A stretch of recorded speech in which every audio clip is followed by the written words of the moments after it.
Hey everybody, welcome back to another cruise with Big Smooth. It's funny, I have a list of stuff that I'm eventually going to talk about, but the past couple days, I've just had like random ideas within the past 24 hours that I end up talking about instead. And that's what I'm doing today. I'm talking about something I literally thought up yesterday. Before I get into the topic of the show, go ahead and hit the subscribe button if you like what kind of commentary you're hearing here, or stories. I know I'm not a political show all the time. Give us a comment. Like to know what you think about what's going on. More importantly, if there's any topics that you want to hear on, I'd really enjoy getting messages and maybe having to look up something that I'm not as familiar with as other topics. Notification bell, like I said, new videos go up pretty much every day that I end up going to work. I work a 4-day work week, so that's about the way that balances out. Sometimes I'll get 2 videos in a day. That just depends on how active my mind is. Anyway, the idea that I had the other day, and it's a pipe dream idea in that I know it will never happen.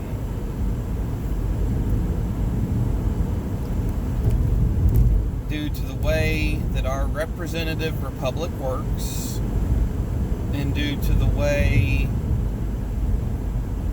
the House and Senate work, but it would be a fantastic idea. I think that there should be term limits for everything. If you look at the president, he's got an 8-year term limit. You look at the House and Senate, they have no term limit. And then you look at a lot of other lower elected offices, they have no term limit. I think, personally, that every elected office should have a term limit. And then on top of that, there should be a lifetime term limit to elected office.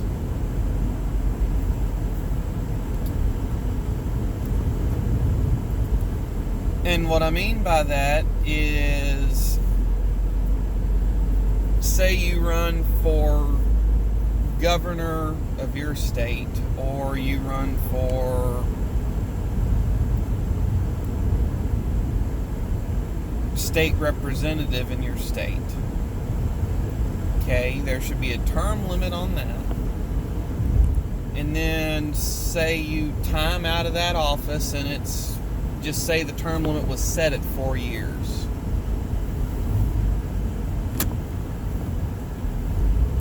Well, suppose you set a 16-year lifetime limit of public service. If you decided that you wanted to get back into the private sector and do a more conventional job, you could, and you would still have 12 years of service, of public service, that you could do if you so chose. Okay? If you ever went back into it, the clock restarts. And then at the end of 12 years, you could have gone back in and reclaimed your old seat. You could have become governor, congressman, senator, president, or any other elected office. But it would be theoretically possible to win a first term of presidency but not be able to serve a second term due to the lifetime term limit kicking in. And I think that that would be a very good thing for this nation. I also think that the lifetime pension that they get, no matter how long they're in, is ridiculous to the American taxpayers. Most elected officials, especially those at the federal level, make for working I think their schedule is like 100 days or less a year. I could be wrong. $176,000 a year. I could prove the math, but a few years back I got into an interesting discussion with a friend of mine because someone said that that wasn't enough. And I'm like, you gotta be kidding me, right? He's like, well, they got to maintain 2 residences and transportation back and forth and blah, blah, blah. So I fired up the Google machine and found out what the average house in the United States cost. And then I've plugged that into a mortgage calculator and found out that answer in monthly payment. Then I kept on Googling and I found out what the average apartment rents for in DC and what the average house costs. And broke the house down into monthly payments. It was quite expensive, I will admit it. The average single family house in DC sells for about $800,000 to $900,000. It's pretty expensive. And this was all circa 2015, 2016-ish. So I'm sure inflation has adjusted those numbers slightly, but not by much. $176,000 a year, if my memory serves, was almost $10,000 a month. You could make the house payment in DC, the house payment in wherever your original house was, a car payment, and have like $5,000 a month left after typical bills are paid. I think the only thing that I wasn't throwing into that calculation would have been like electric, homeowners insurance, because I know that varies so much state to state, as well as depending on the type of home and where it's at, floodplains, etc. And property taxes, car insurance, car payment. But still, you've paid 2 mortgage payments and you've got $5,000-ish a month left. And I could redo all the math, but it was just an insane amount of money after you've paid for 2 residences. Well, that amount of money is a lifetime salary. They've only got to get in a full service term and get reelected, and then they get that money forever. I think that should work like retirement, personally, where they can contribute, 5-10% into a retirement fund during the course of whatever elected office they have, and then when they get out of public service, whether it's by election or timeout, they can take that money and throw it into their former retirement fund when they go back to their old job, or when they go into a new job, they can put that money in there to start that rolling. Because there's no sense in them retiring on the government dollar. As odd as this is going to sound, if I could start a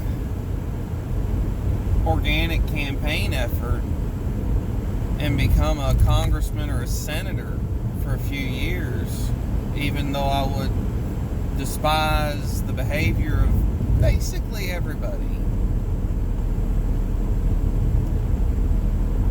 because there's so much party loyalty that no one really cares whether it's a good or bad idea. It's this is the Democrat or this is the Republican position on this, and so it's lockstep.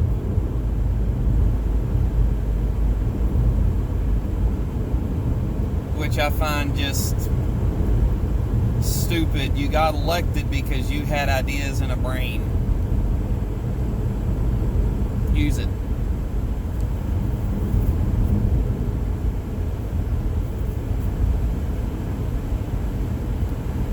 Well, anyway,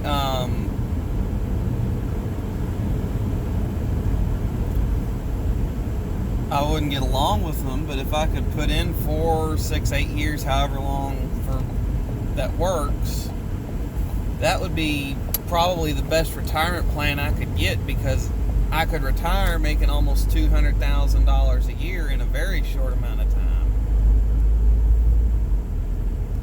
And we'll just say with my current expenses and versus my current income, I would never have to work another day in my life, and I could do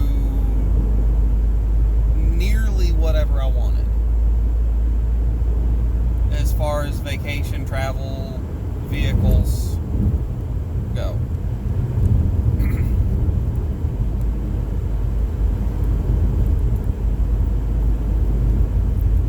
So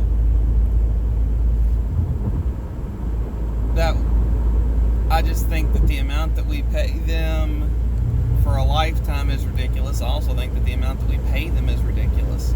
You know, a lot of these people were managing fairly well when they got elected, and I think that they should be compensated for their work. And I know that there's weird schedules that come up all the time for various reasons, and so they've got to stay in DC unexpectedly, cancel plans, go in early, things like that.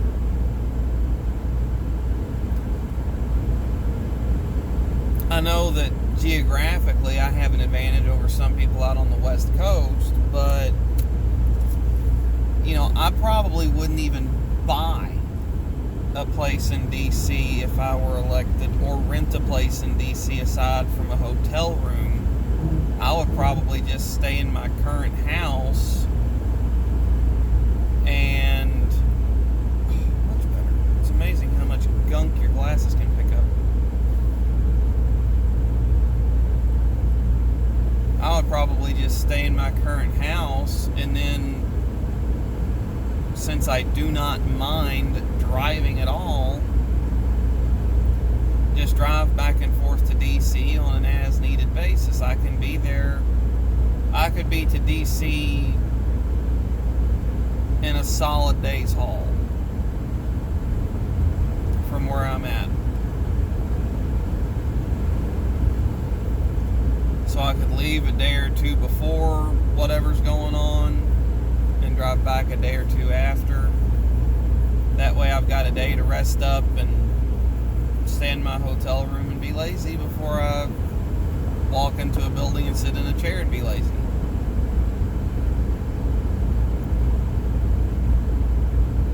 So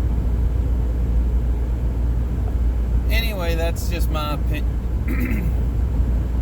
opinion on a bunch of stuff. I do think that term limits in basically every elected office, as well as a lifetime public service limit, should be enacted. I'd love to hear what you think about that. Like I said, I know it will never happen, because the people that would have to pass such a thing are the ones that would end up getting their careers cut short. If I had it my way, you would have, if such a thing went into play, you'd have over half the Congress and Senate out of their offices. So I know it won't pass. I know it won't happen, but I think it would be a great idea. Well, anyway, I reckon that's about all I got for today. today. Don't forget, next week at some point, I'm going to be appearing on the podcast I'm No Expert with a buddy of mine from work.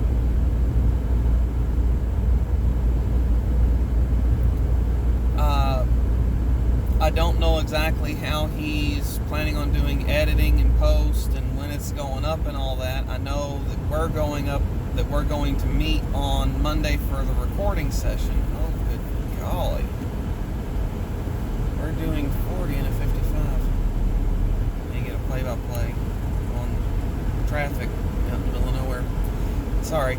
Anyway, I know we're going to be recording on Monday night. He's trying to break it up a little bit. I'm fine with going like a Joe Rogan, Alex Jones length of like 3 to 4 hours. But he wants to kind of cut it up into more manageable chunks for people at home to listen to. So I don't know how long we're going to be recording, how fast he's going to upload, but I know that it should be up at some point next week. Again, that's the podcast I'm No Expert. Once we have content available to put up, I will be sending a link to that show or posting a link to the show, and he's going to plug my show on his podcast. So, mutual back scratching, yay. Anyway, hope everyone has a great day. I hope I can get around these slow people. I gotta get to work.